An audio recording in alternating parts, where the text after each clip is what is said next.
Thank you very much for coming this afternoon, and I know we've all looked forward to this really since September, since we planned this lecture series.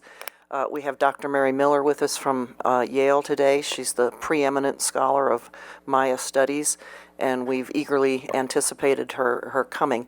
I wanted to take just a second before that to explain, based on last month's lecture in Schlesman, for which we had some comments on the sound and all afterwards.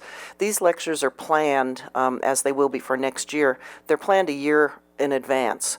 So Irma has to check with the museum, see what rooms are available, and then by April or May for next year, these lectures are planned. So we can't anticipate when the Broncos are going to win the Super Bowl.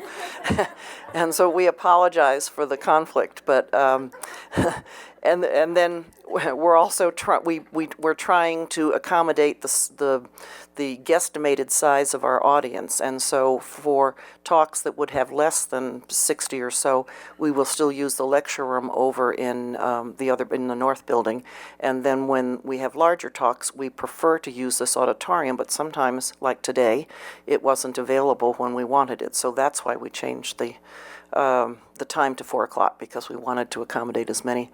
We knew Mary would be very popular, and we wanted to accommodate as many people as we could.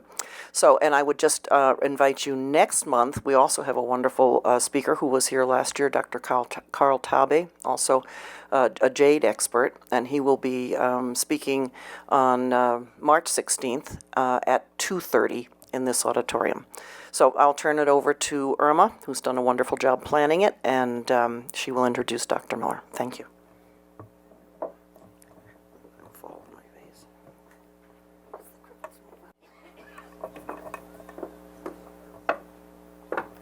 Well, buenas tardes. Delighted to see so many of you here. And you are in for a very special treat. One of the best parts of my job has been arranging the lecture programs and meeting the wonderful people that have come to do our lectures. And so I'm very excited about having Dr. Miller here today. Mary Miller is Dean of Yale College, a sterling professor. She has served as Master of Saybrook College at Yale for 10 years and was chair of the History of Art for 6. She's an expert on the Maya, having presented the highly acclaimed exhibition, The Courtly Art of the Ancient Maya, in 2004. She has written extensively and won national recognition for her work, which includes a Guggenheim Fellowship.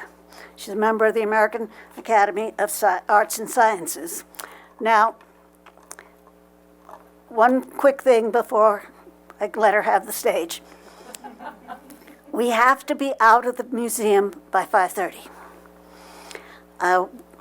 We will have questions and answers, and there are 2 microphones, one on either side. So if you have a question, try to get yourself to the mic. And with no further ado, Mary?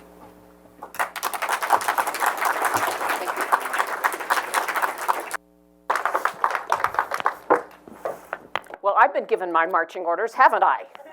March! I'm so grateful to the Alianza for having invited me to come and talk to you all this weekend, and I'm really quite astounded on a holiday weekend of this sort to see so many people here. I'm particularly happy to come back to Denver because I was here in 1983 for a conference, perhaps it was pre-Alianza days, on the city-states of the ancient Maya. And it's really just then that I started thinking about this question of courts. And what I want to talk about today is not particularly what I talked about in Courtly Art of the Ancient Maya, but how the physical presence of these spaces helps condense and compress so that we can really see so much of the Maya world in really such an extraordinarily small space. My hosts from Alianza have just been lovely. I've been having a great time. I had the opportunity this morning to see the Maya show over at the Museum of Science. How many of you have seen it already? Well, those of you who haven't have a treat in store for you. Perhaps to go, by the time we left today, around 12:30 or so, it was really very crowded. And it takes a lot of energy to deal with all these interactive things. So gird your loins when you go.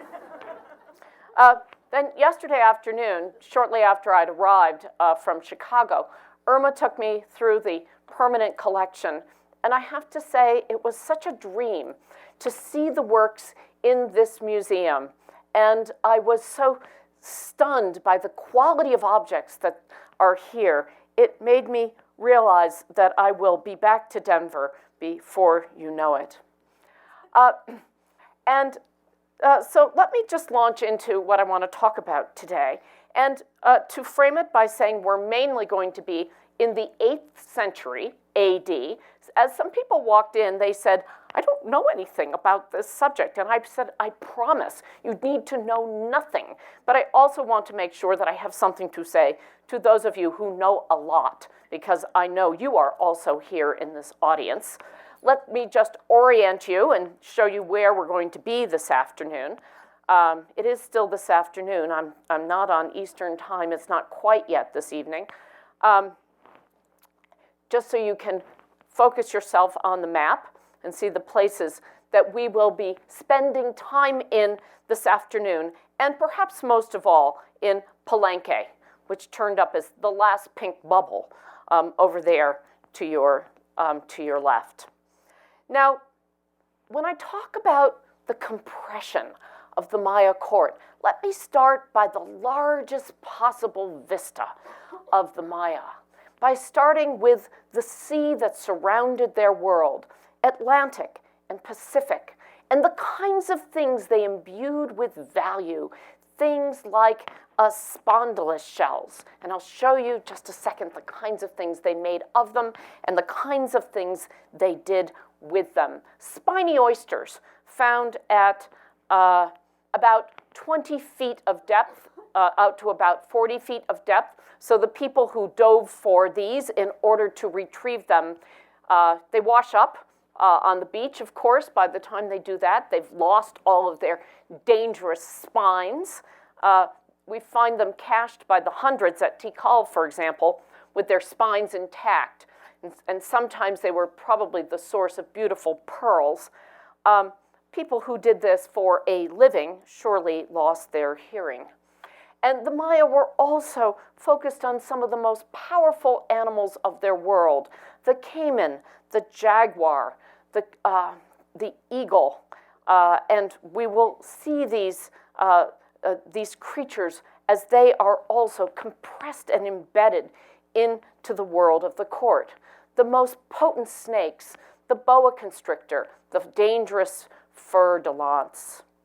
And we see it in a way that reminds us of what it means to think about being a center. The ancient Mesoamerican world, ancient Mesoamericans, whether they were at Teotihuacan or the Aztec capital, or among the Maya, recognized that there were 5 directions in the world. And we obviously get the 4 cardinal points.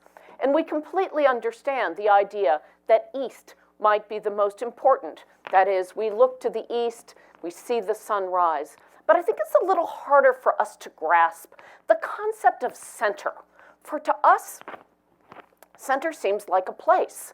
But just as there is always north, there is also always center. And it's the axis that connects us along a central tree, a central place. Our bodies themselves connect us to the underworld and to the heavens.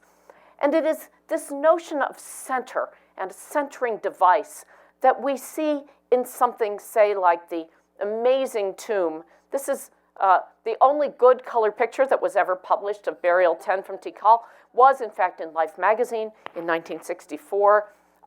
You can track it down yourselves if you want.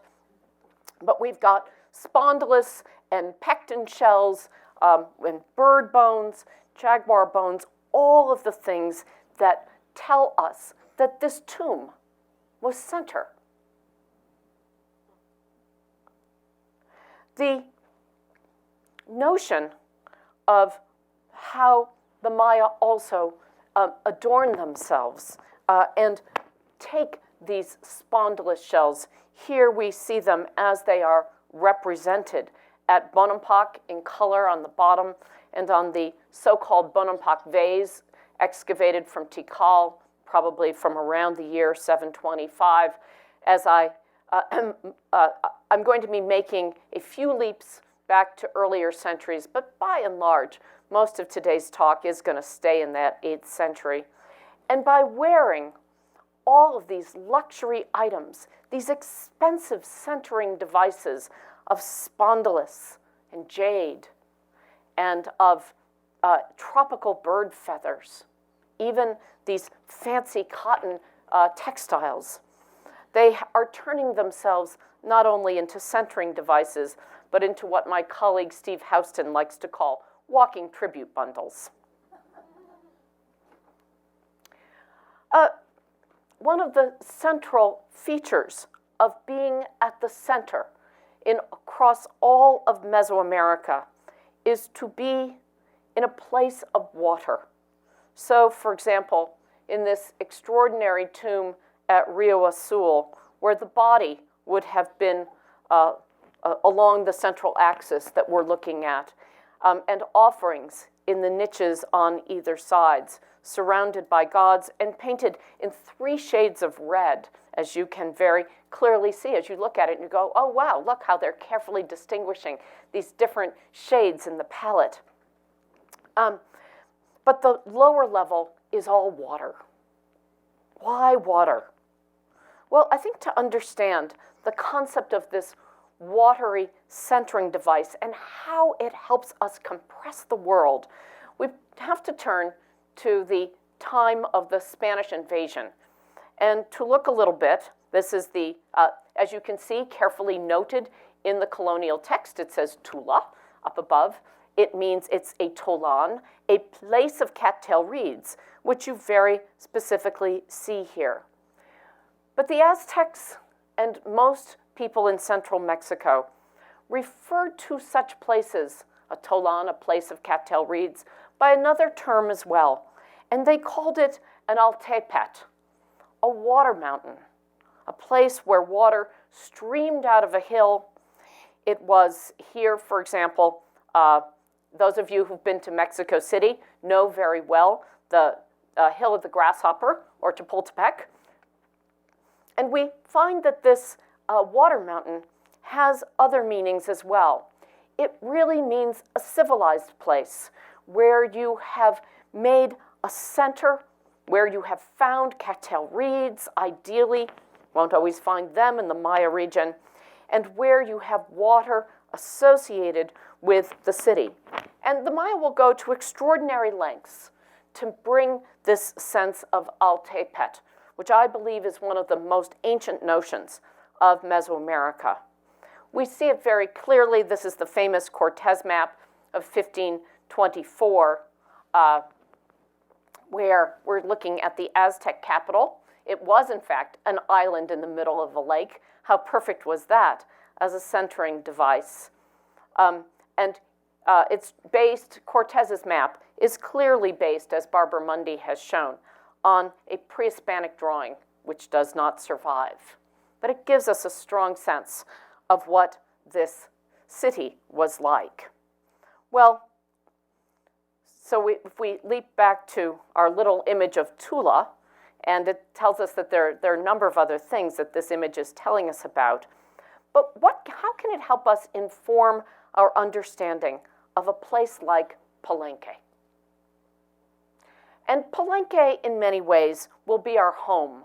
We'll jump around, we'll head off to Bonampak because I can't visit the Maya without visiting Bonampak. It's absolutely impossible for me, having devoted 20 years, if not more, of my life to it.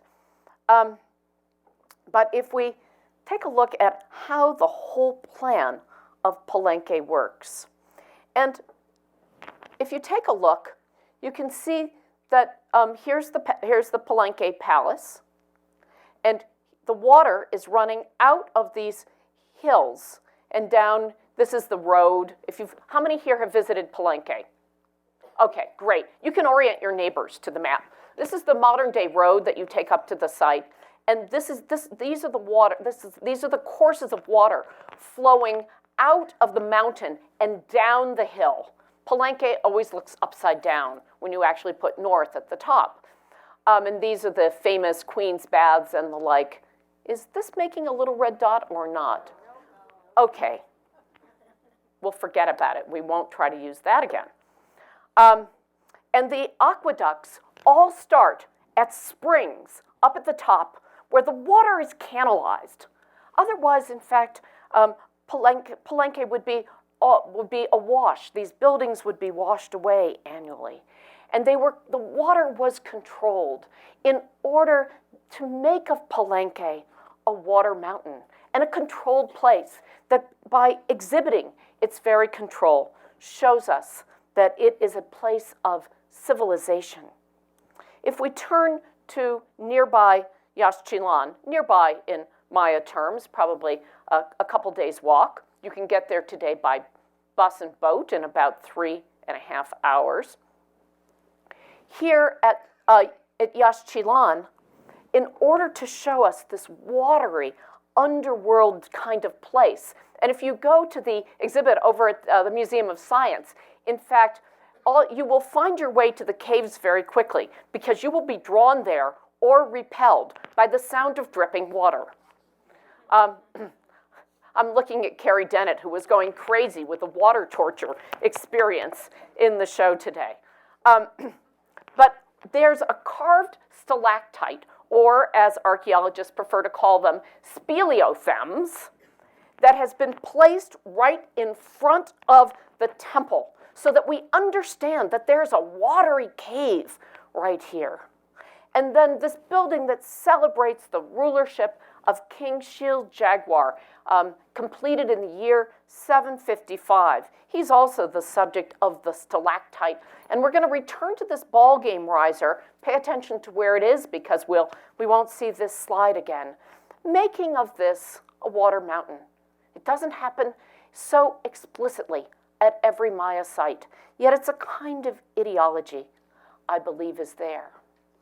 And as we come into the courts and into something like the Palenque Palace, we see other ways of compression, of ideology. Perhaps one of the most striking is to think about how the fundamental sacred narrative, the most common, widespread, supernatural narrative of the Maya, is the story of the maize god. He grows, he flourishes, he has kids, he gets married, and then annually he's going to be decapitated because every year he must be renewed and acted upon.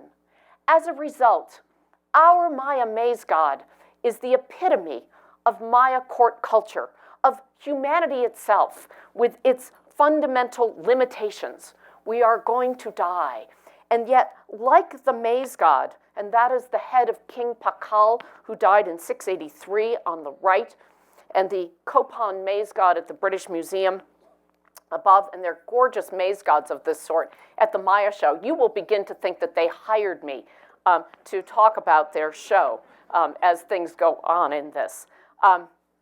But this is the ideal of human beauty. It is ever youthful. Pakal lived to be into his 80s. I'll tell you, he must have had a saggy, baggy old man's face and body. I don't think he was picture perfect by any means. There was no such thing as a Maya facelift. And yet, we see him eternally young and perfect. The maize god has, among other things, the most gorgeous hair. And I'll show you why in just a second, why it's a critical attribute of his. Now, the maize god, I told you he had some kids. He's the father of the hero twins, Hunahpu and Xbalanque, the ones who will eventually defeat the underworld lords. But he's also the father of a pair of monkey scribes. And they are the antithesis of human beauty. They have these kind of bashed-in faces. They are not the Maya ideal. And why? Why monkeys? There is this way in which the Maya monkey scribe, is a little bit of, I think it's Henry IV, Part 2, where they say, first thing we do, we're going to round up all the lawyers. Well, let me tell you about scribes. They are the dangerous ones. They're the keepers of the knowledge. They were the most endangered in the time of the days of the Spanish. They were the ones who had the books. They were the people who could read. They're the people who are always on the spot whenever there is cultural clash, are the people who hold the keys and tools to knowledge. So our Maya scribes say, oh, we're just little monkeys. Oh, we just little apes. We just... Monkey see, monkey do. Anyone could do this. Right. And so the gorgeous head of the Maya lords, the ideal, with the nose extension, the head that has been put on the cradle board at birth, the jade bead dangled between the eyes in order to have the perfect cross-eyedness that the Maya so admired. This belonged to the rulers. We see a kind of vision of, it's almost as though at Kakashla, perhaps painting for a non-Maya audience, they are thinking, we're going to have to explain this ideology to people who don't get it. So we will show them that, in fact, the extended cob coming out of the head is, in fact, that's maize, the corn plant. And they are these perfect, regular kernels. And when we see them still with the corn silk attached, the way you do on the left, let me revert to being the little farm girl, as I once was, still little. The reason why you get sometimes an ear of sweet corn, maybe this doesn't happen to you in Denver, but it sure does happen on the East Coast. You pull back the husks and you find that it's barely been pollinated. And that's because each kernel has a strand of corn silk, and each individual kernel needs to be pollinated by the tassel of the plant. And if it's too dry, if it can't happen, then in fact you get a crummy ear of maize. But when it is perfectly pollinated, it is all perfect. And we find that our maize god, like his talented sons, the monkey scribes, is himself a scribe, an author, a maker. Now, our maize god is young and ideal and always ready to be put to the axe and decapitated. But in fact, Maya beauty, Maya representation, humans are almost always shown as being perfect.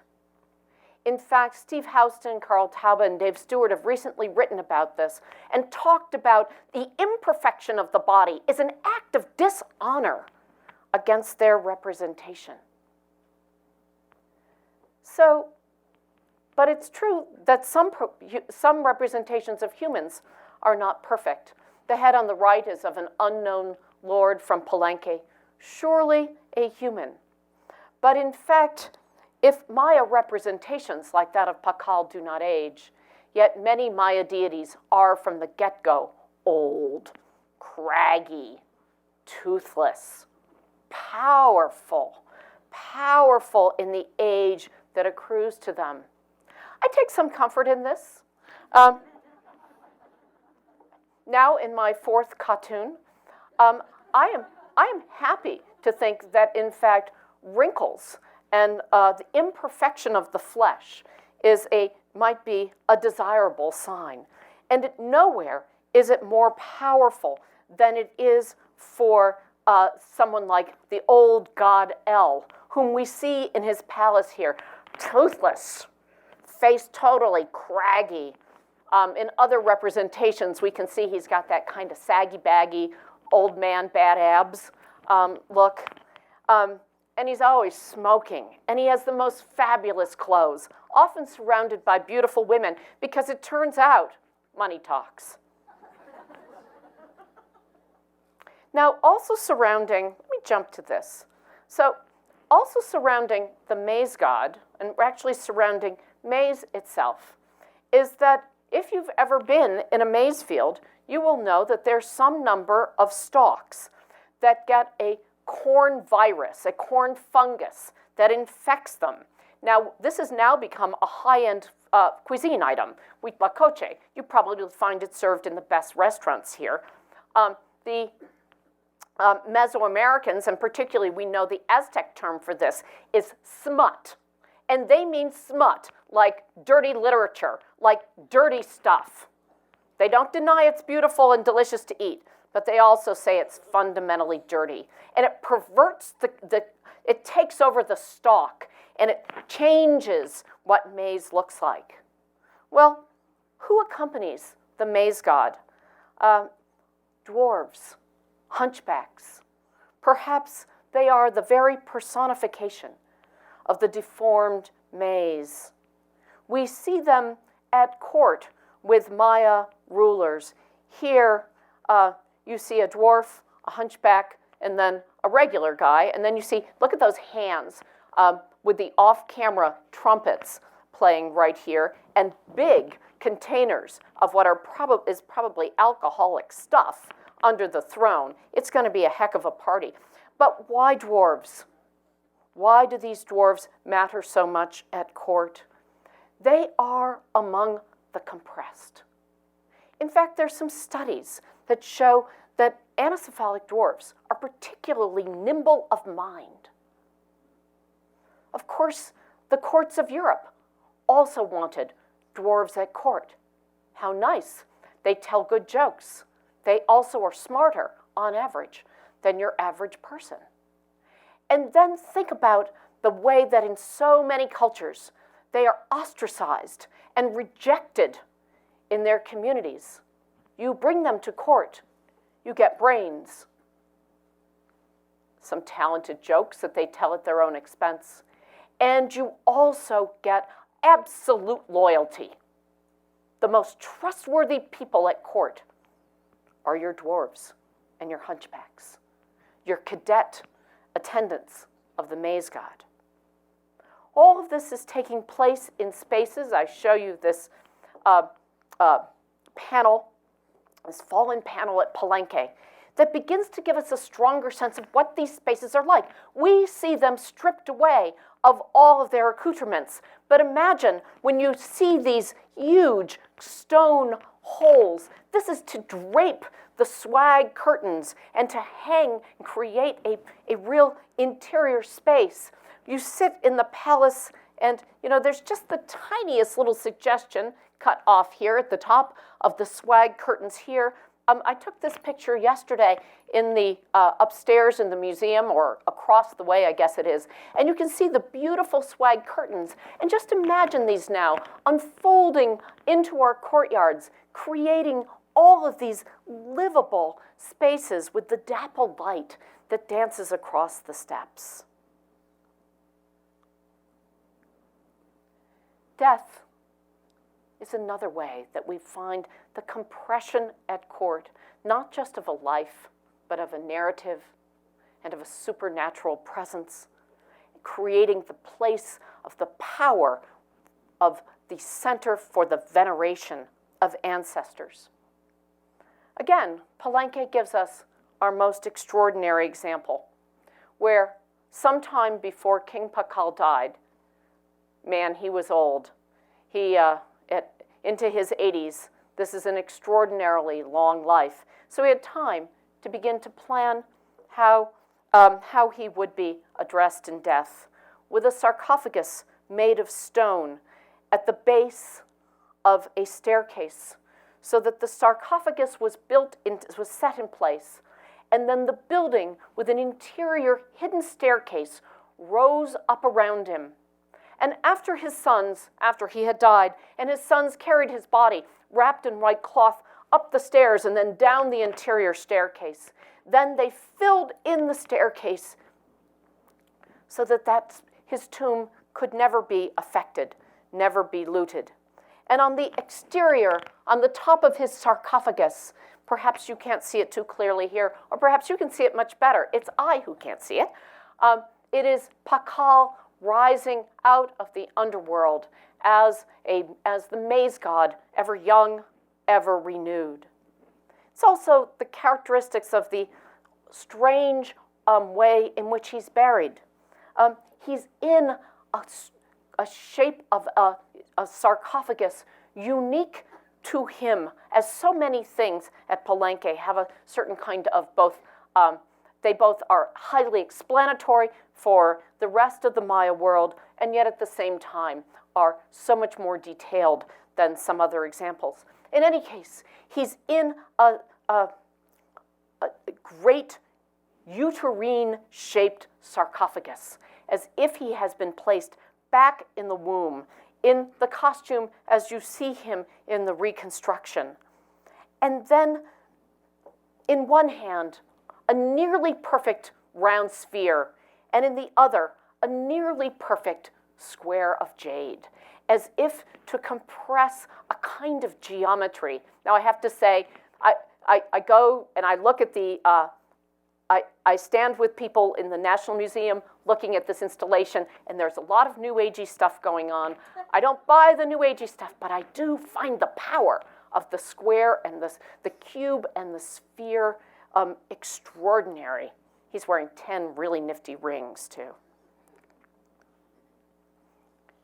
So he was old, but his face made him permanent, young and new. And what we now know is that many of the pieces of this mask, the conservators in Mexico have done an extraordinary job of taking apart every piece of jade and understanding it. These are earlier pieces of ancestral veneration, and they've been reworked so as to compress and condense the power of Pakal. Adjacent to his temple, archaeologists have found the so-called Red Queen, probably Pakal's wife. Her face, her mask, was made of malachite, a stone that perhaps they did not know would corrode the way it has. It's a stone from central Mexico, and in many ways, a gesture to some kind of contact with distant Teotihuacan. So inside these courtyards at Palenque, palace life was compressing and replicating all of the acts of the court, near and far, starting probably with the original building of the palace, the so-called White House, and with all kinds of activities going on.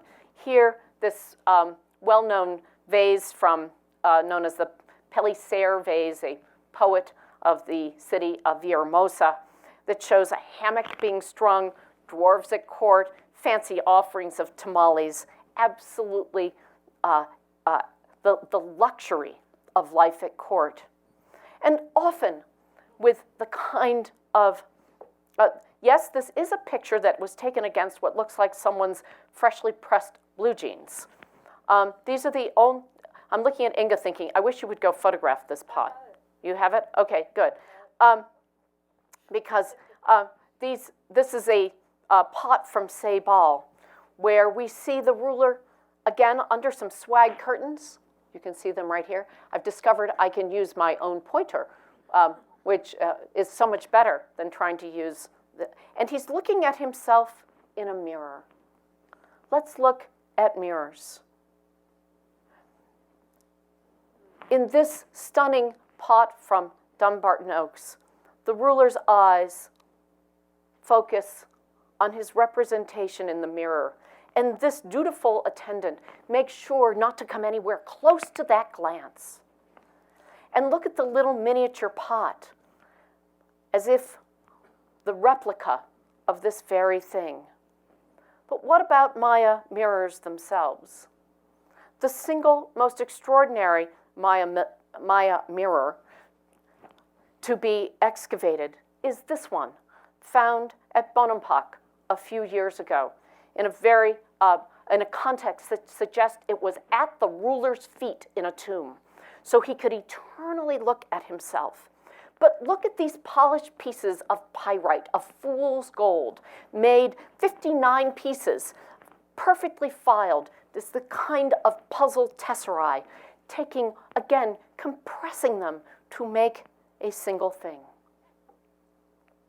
Well, the court was also a place of pleasure, a place of music, a place of dance, and perhaps no example of dance at court more extraordinary than this pot from Altar de Sacrificios. And this is, in fact, Mike Coe's original photograph taken 45 years ago on the left-hand screen. Look at our dancer. Yes, we can talk about his transformation, his shamanic state as he hurls that boa constrictor over his head. But then look at how his feet come gently off the ground. The understanding that our artist brings to this how bodies move as he hurls one hand right up and punctures that hieroglyphic text. The kind of calligraphic flair of this figure, his nasty, stubbly little teeth, the dishonor that may even suggest, and yet the beauty that has been lavished upon his representation. We might think that the most challenging part of the Maya world to compress and bring into the court would be warfare, but in fact it is one of the standard practices, warfare and how to bring it into Maya courts. Warfare, Maya warfare, generally took place away from buildings, so we think. Most of the representations that we have of it suggest that it's not taking place like these lovely court scenes on palace steps, but rather taking place perhaps in designated intermediate zones named as battlefields in some way. Certainly no evidence that the immediate battle, not the aftermath of sacking and destruction and pillage, is taking place somewhere away from the court itself. But when it comes back into the court, the court is a place of a certain kind of reenactment.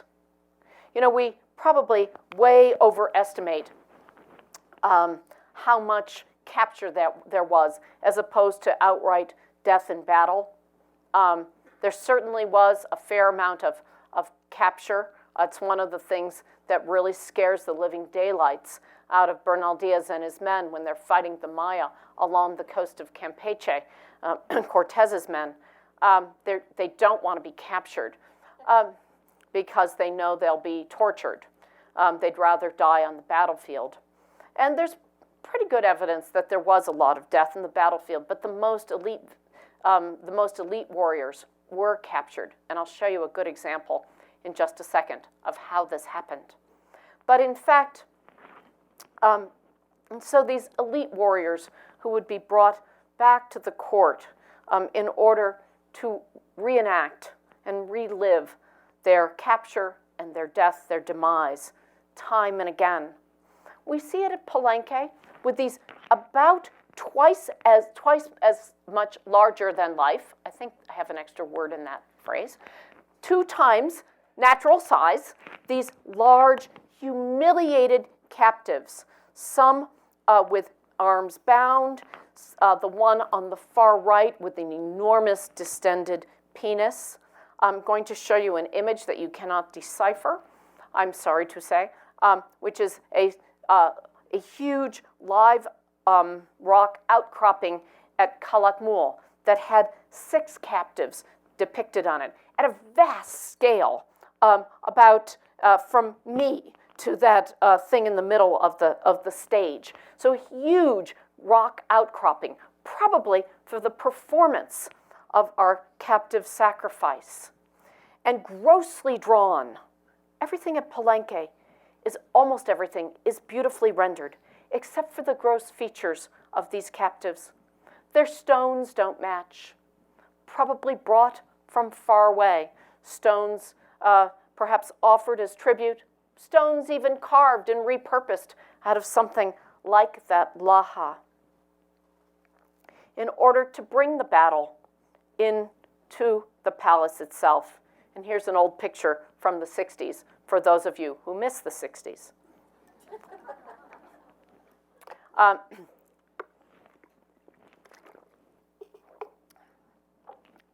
The battle, and this is the Bonaparte battle.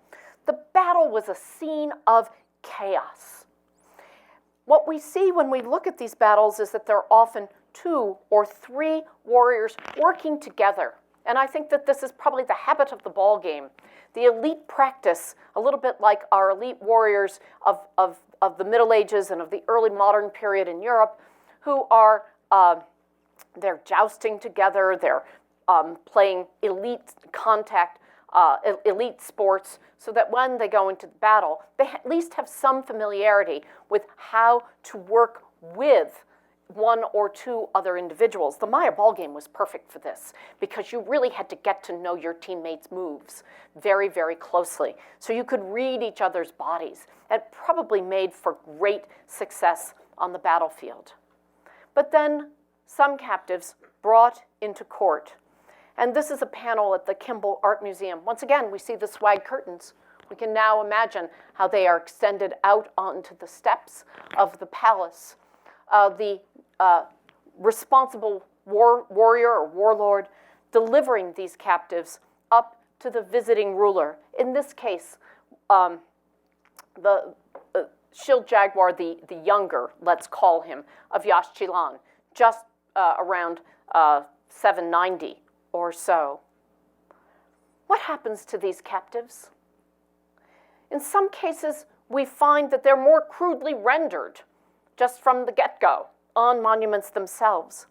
When we find them as figurines, they seem above, in distinction to other categories of figurines, as though they have been made to be acted upon, to be destroyed. Where we find, let's see, I could make a joke here. And let's see, I guess I'm now committed to doing so. So you know where I'm going. But in fact, extremities are more easily broken off. So the guy on the right has had his knees broken off, but also his penis, also his arms. The things that can break off do break off in many cases. And the objects seem to have been made in order to be humiliated in the beginning. This one has been broken and burned, different parts of it burned. And this one with the huge, what do we call this? A cauliflower eye, broken and attacked. It's more calm in the sculpture that we see at court, yet this particular figure was a step at Tony Na. He's from a kind of outlying, friendly, connected place to Palenque, and as you walked up the stairs, you would have stepped on him time and again, reiterating his humiliation, right here in particular around the face. At Bonaparte, we actually see this very interesting example.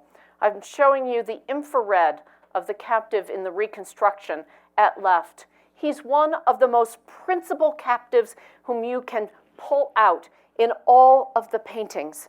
And as Claudia Brittenham and I were coming to the end of the great Bonaparte project, I realized that in fact he is the most, his very profile is repeated again when we see him on the, as the painted figure.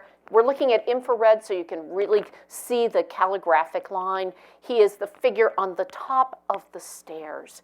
He is so made so highly present and tangible to us. Like a captive that we find, again, one of these Heine figurines where the pieces have been put back together. The pate is hanging down. He's been scalped a little, arms and hands twisted. We see our principal Bonaparte captive this way too. And what happens when you get captives being offered up on the steps after battle. You get order returned to the world. You get the order of the court. You get the lovely array of steps. The women here on the right-hand side as well have come back to court in order to participate in it.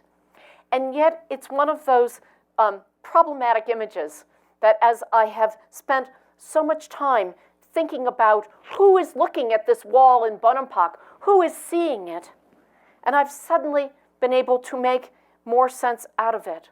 For in fact, we find that it's regional lords who often have to present captives, just as we saw on that Kimball panel.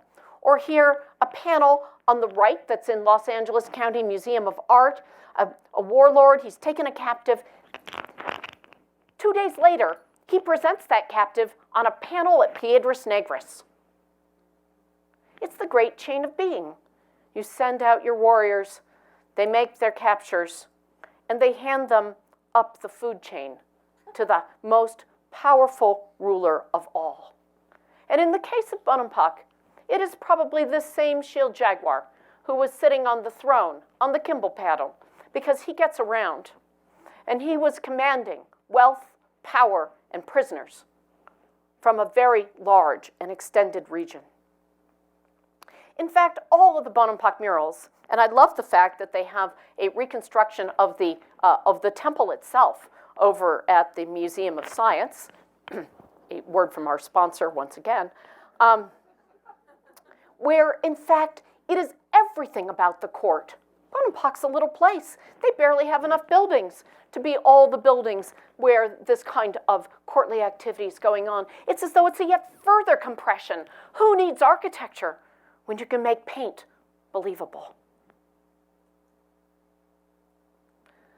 The ball court was a place to bring the ordered world, the chaos, and then order into the court, perhaps nowhere as extraordinarily depicted as at Copan, where we have this ball court at the center of the city plan, and where we find Heine figurines who are constantly in play, the ball game which resists silence, but feels as though it is eternally taking place. I've long been interested in this altar 8 at Tikal, seeing in it a captive tied into a ball with rope that runs around the outside, and there's rope that runs, oh yeah, let me do this. There's rope that runs from his bound hands right up to the top. But in fact, it was the discovery this summer that this was how the monument was found by Carnegie early in the century that made me realize it is the ball game in perpetual motion, even at Tikal. For these are his little feet, and his head is invisible. It's been buried in the ground, so that we see him tumbling. And if we go back to this ball court monument, ball court panel at Yaxchilan, right here, where we see the figure tumbling down the stairs. Now look at the Tikal altar right beside it. Eternal motion, but compressed and brought into the court, whether at Yaxchilan or Tikal or Palenque. The court, the place of compression and power, the place where we can see all these complex relationships of the ancient Maya. And so I close with it right there.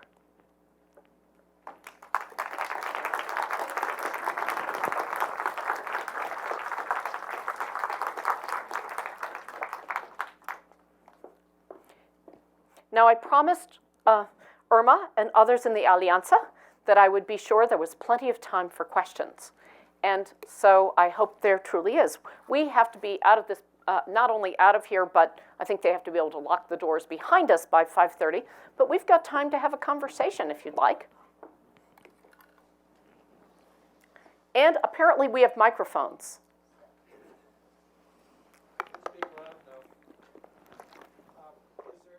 I'll repeat the question. Is there any beheading, hoedowns of happy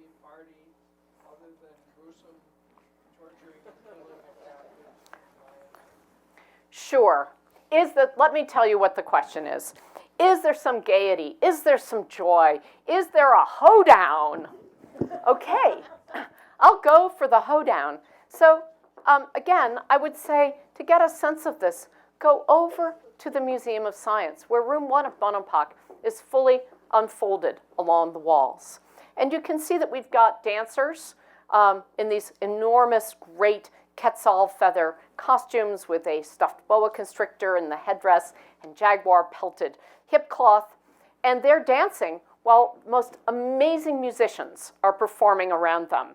We've got maraca players, we've got someone playing the big drum, giving us the sense probably of a circle dance. And we know that a lot of dancing at the time of the Spanish invasion was in circle dances. So one of the hard things to see in any kind of ancient art is humor. And I didn't bring it today, but there's a wonderful Maya vase that tells us, and there's really quite a series, that particular god I showed you, that I was with the smoking one, and I said that he attracted the Kardashians to him. So he's clearly a subject of humor. People make fun of him, and he gets into all kinds of scrapes. One thing that happens is there's a troublesome rabbit who's involved in the supernatural narrative about him. And this is not a story that survives into the era after the Spanish invasion. So it's not as though we have some other text. We depend on the internal, trying to figure out which comes first in the story is not always so easy. Anyhow, there's a rabbit.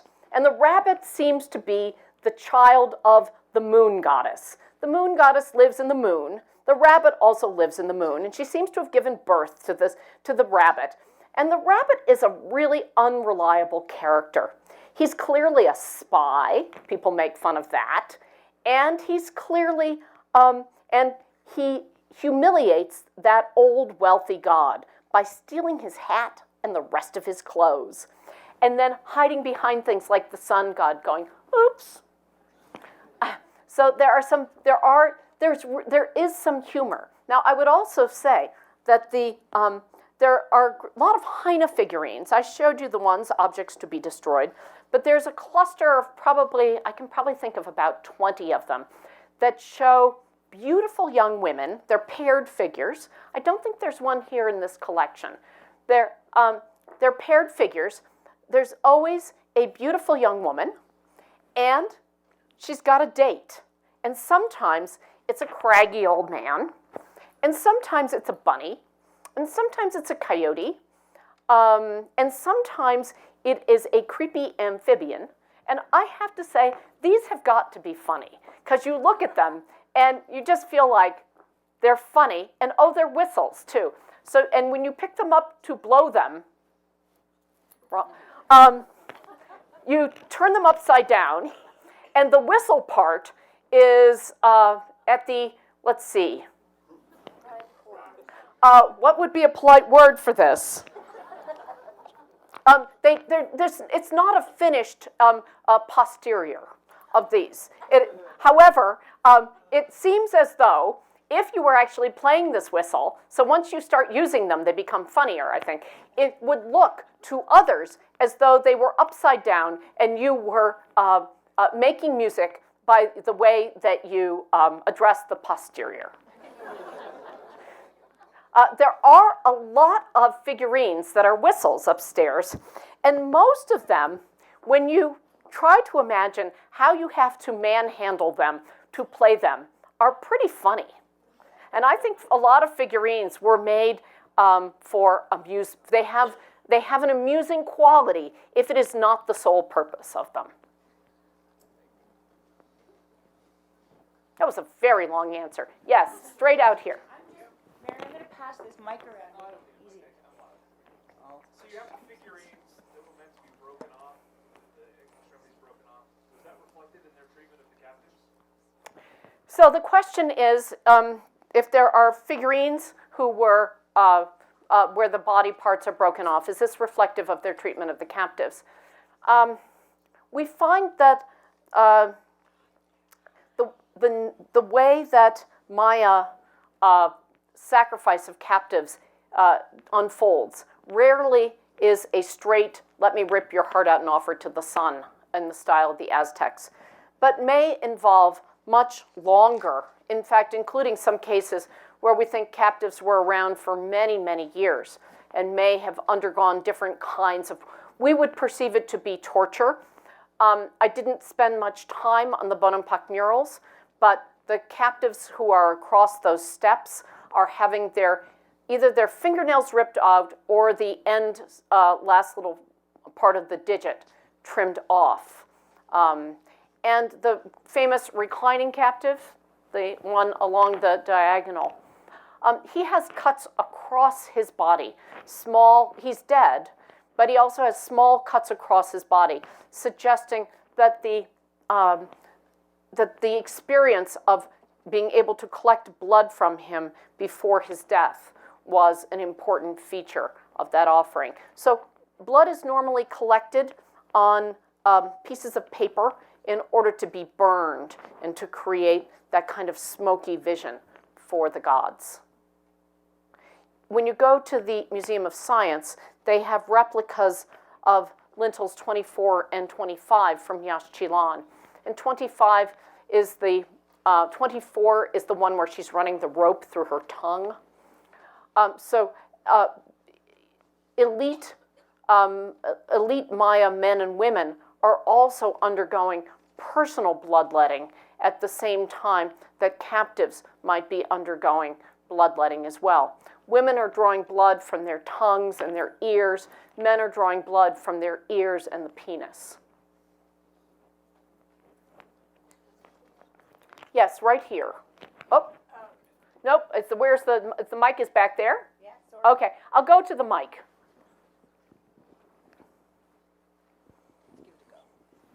In the Kopan maze god, his left hand, I believe, is up and his right hand is down, reminiscent of Bodhisattva. Does that have any significance, or is that just the way they drew it or carved it? When we see the maze god, he is almost always dancing. And you're absolutely right. We see him either doing this or this. And again, I think that this is a kind of mimesis of nature, that like the corn plant itself, he's almost always dancing, he's in motion. If you go out and spend some time in an Iowa cornfield, you'll even hear and when the joints pop on the maize stalk, they make a noise, so you can even hear it happening in that very moment. So I think that this is agricultural mimesis. Thank you.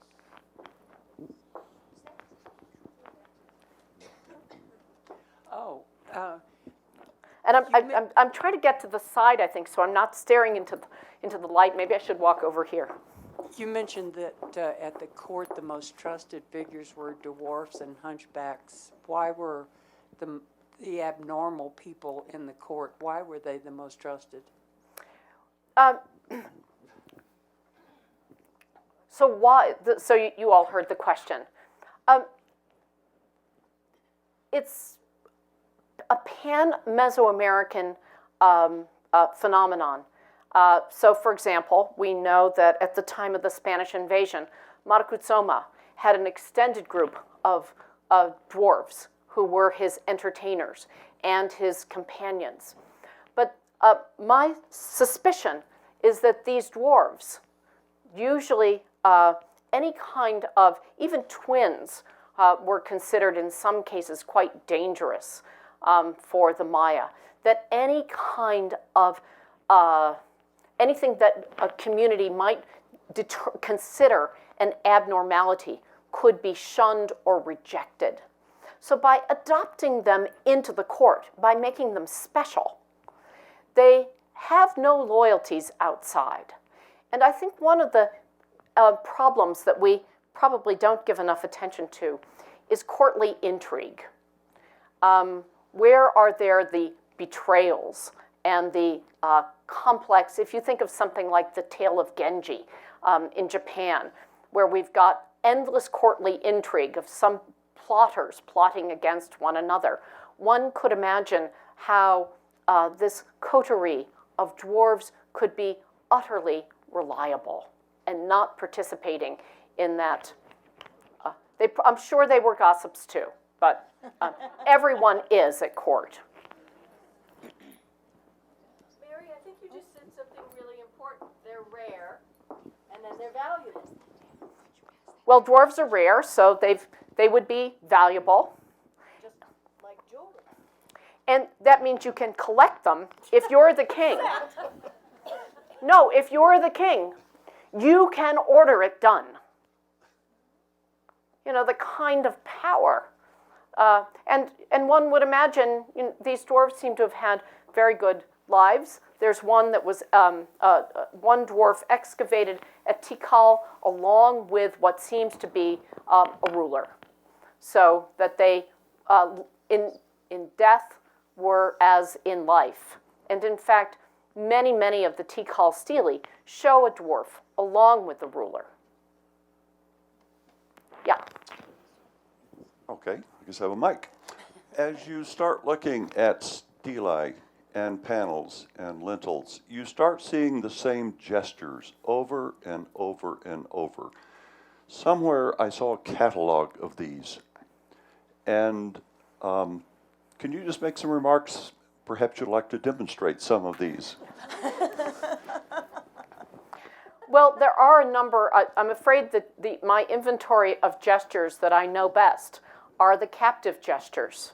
So we find them, a number of captives do this. And we know, again, from the time of the Spanish invasion, that the Maya put earth to their mouths as a sign of submission. So when we see that, we're probably seeing the earth-eating gesture. We see a number of captives who look like they're saying, "Woe is me," and that's probably close.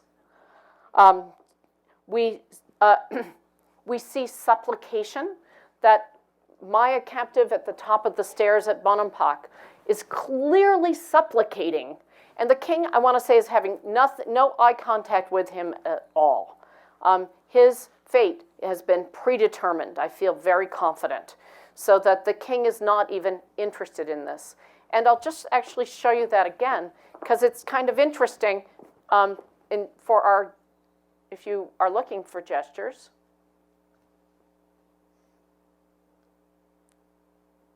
Oops.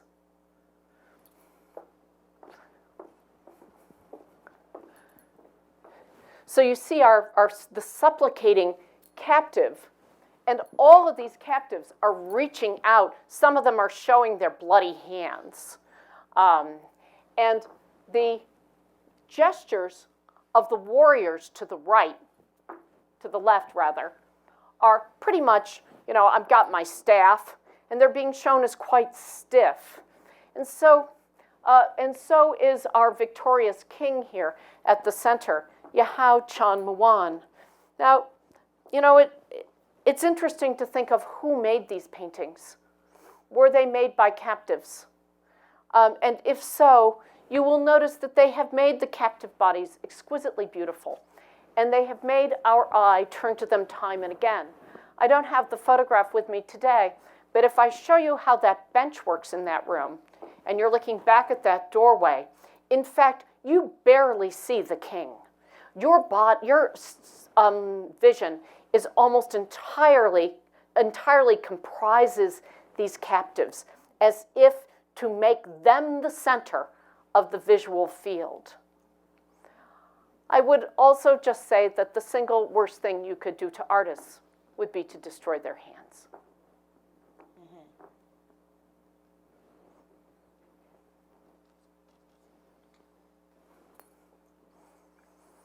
Yes, I think the mic can come back to you.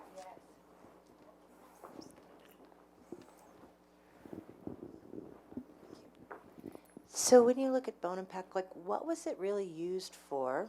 Who do you think used it, and do you see other examples similarly, or why was this so unique to that particular place?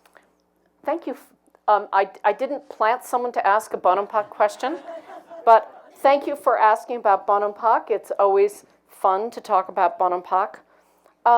So it's very interesting, the problem of who could see Bonampak.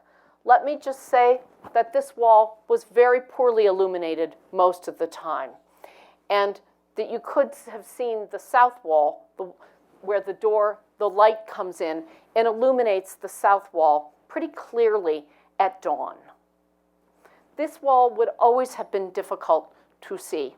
But if you sit on the built-in bench, and when you, in this room, and if you do sit on the built-in bench, and you can see this actually in the model over in the Science Museum, you can see that you're actually sitting on bound captives who are painted as the riser of the steps. They're tied up. They've been taken in the battle, and it's their next step.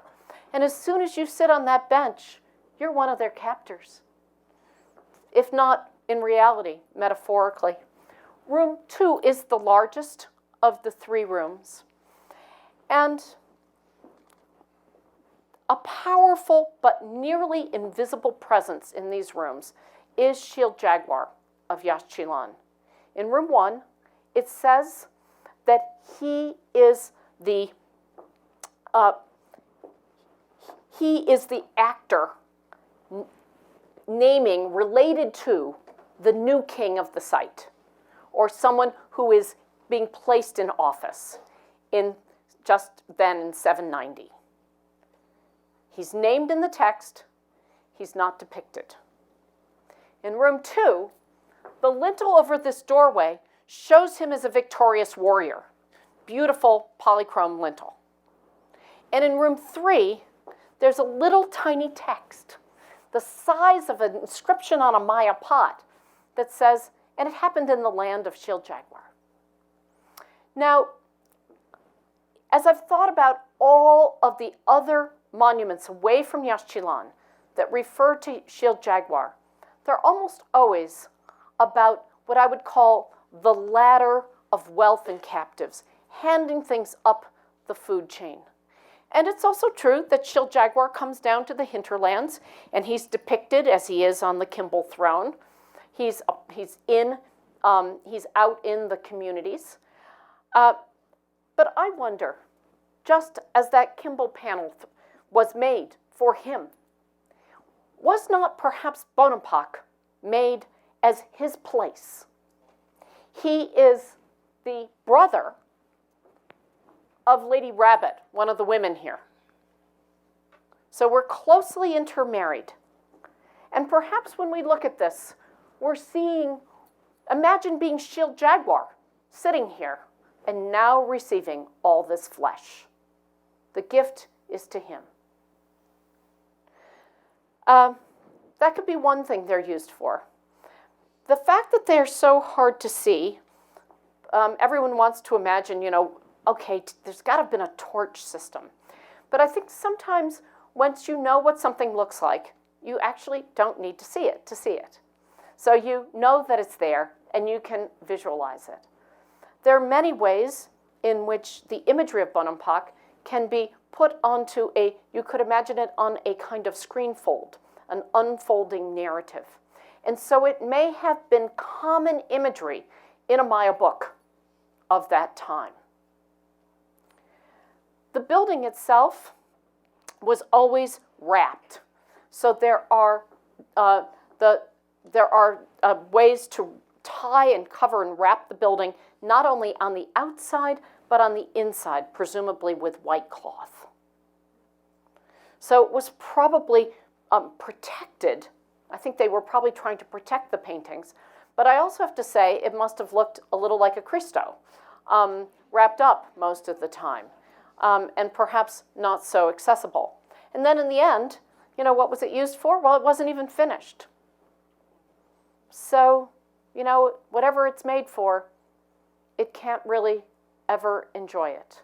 It's what the parts that are the most finished are the parts that are most vandalized in the near term.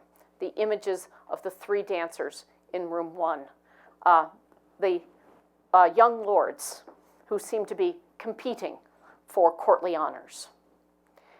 Inside the bench of room 2, oh, this has been very cool. So in 2011, the Mexican archaeologists discovered that the room 2 bench was hollow. So they excavated into it, and they found that when you sit, not only you're sitting on captives, but you're sitting on a body. So it's really a incredibly powerful thing to do. Whose body is it? There are no hieroglyphic clues. The head, it has only the mandible and not the maxillae. It has some pieces of, I've asked physical anthropologists to look at the photos I have. The tomb has been published, the pictures of it have been published. There hasn't been a full physical analysis yet. So the head is partly missing, the cranium is partly missing, and there's a vessel where the rest of the head should be. So that may very well be the body of King Yahao Chanmuan, the one who's the leader of the battle. He's here back in the 780s. This is a retrospective moment from the moment of room 1, and that he dies. He lives by the sword. He's died by the sword. He's killed by the sword, and they don't have a quite whole body to put into that tomb. Will we ever know? I doubt it. Not unless there's some extraordinary new sort of testing. I think we can simply surmise that the most likely possibility is that it is he. So it's a place of his veneration of his life and his death, his great triumphs and his perhaps dismal end. It looks like Irma's telling me we have to stop right there.